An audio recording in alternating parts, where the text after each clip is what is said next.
Now, do you believe in manifestation? Well, after losing her business during COVID, Francesca Amber turned her life around by launching a successful podcast, all whilst being a single mom to 3 young daughters.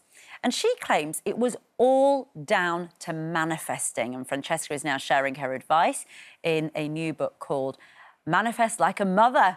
And she joins me now. Good morning. Good morning. You live and breathe this, don't you? Every day. Every single day. So take us back to 2020. What was going on in your life then? And of course, we know it was COVID. So what business were you running? What happened? And where did manifesting come in?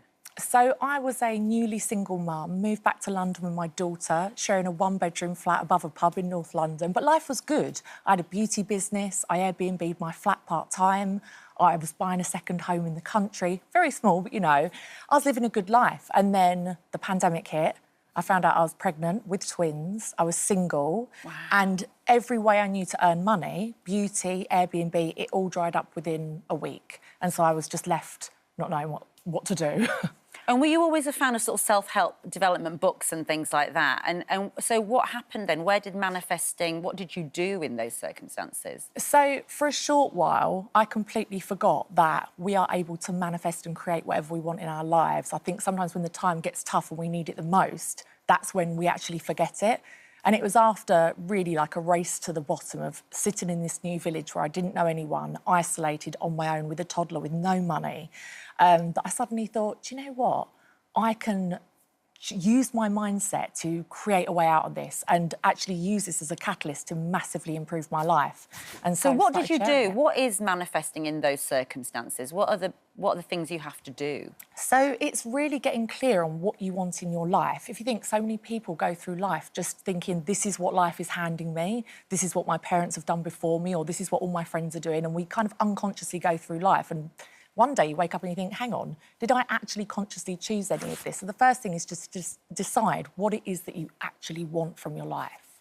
OK, good. And you manifested, you say, your husband. Yes. Tell us the story there. This is a wild story, get ready. So I did online dating years ago, and it was back before you could swipe, so you would just put in your search results, and I did put in 6'6" and above, because I've got a height fetish. And you are very tall. I'm 5'10", like Cindy Crawford. There you go, I love that. Good height. So one man came up, a man standing in front of a yacht, 6'9", that's my husband. Straight away, I was like, that's my husband.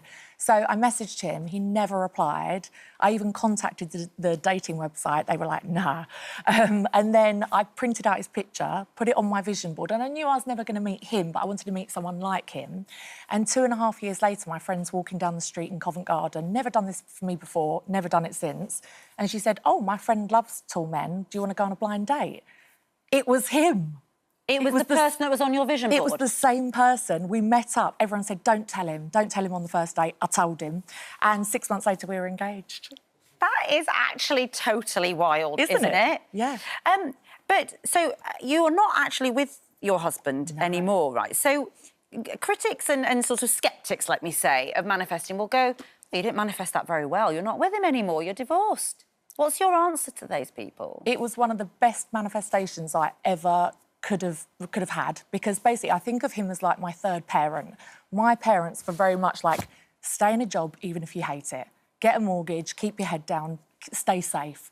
My ex-husband taught me, travel the world, take risks, start your own business, leave your job if you hate it. He taught me so many things, and I'm so grateful for that. And you had children? Yeah, we had a child together. Yeah, you had a child together. Yeah. So what are you saying in this book then to people about how people go, yeah, but we've got a cost of living crisis, I'm struggling with paying my bills, you know, I might have parents who are getting ill. People feel very, you know, that they've got a lot on their plate, and actually you feel like all you are doing is reacting to life. You're reacting all the time and trying to deal with feeling overwhelmed.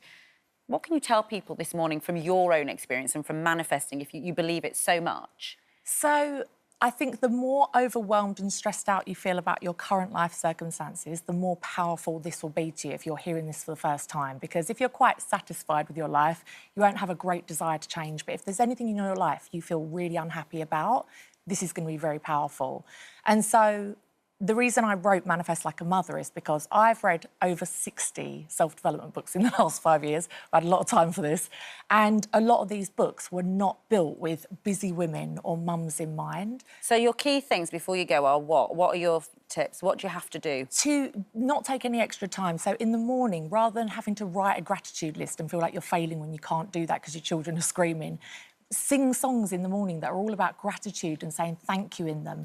There's a song by Eternal called I Am Blessed, and it's all about, like, this is it. Shall I sing it? No. And you've got blessed written on your necklace blessed as well. You have to wear it and be it and embody it. But when you're feeling like your children are getting on your last nerve, you sing this song and you're like, I'm so blessed to have my children. You're reminding yourself to be grateful for what you have, rather than always thinking about what you don't have. Exactly. And when you do these practices in this book, you're not trying to do self-care and manifestation in the little moments away from your children. You're doing it in your everyday life. It doesn't take any extra time, and you can involve your children with it, which for me is really important. I'm a single mum, so... So being grateful is the first one, and then being really clear about what you want, and putting a picture up of a random man from the internet and hoping you bump into him one day. There you go. I mean, it's really interesting, and it is, you know, lots of people do believe it, and there's obviously something in it. I've completely transformed my life using this, and everyone can too. Well, lovely. Manifest Like a Mother is your book, Francesca, and you've got a lovely podcast as well that goes with it. And the book is out next Thursday. Yes. Well, you manifested yourself into the Lorraine studio, so congratulations on that. And that's a wrap for this video. We hope you enjoyed it. We have all the best moments from the show right here on the channel. And if you like this video, then we think you'll love this one. See you next time.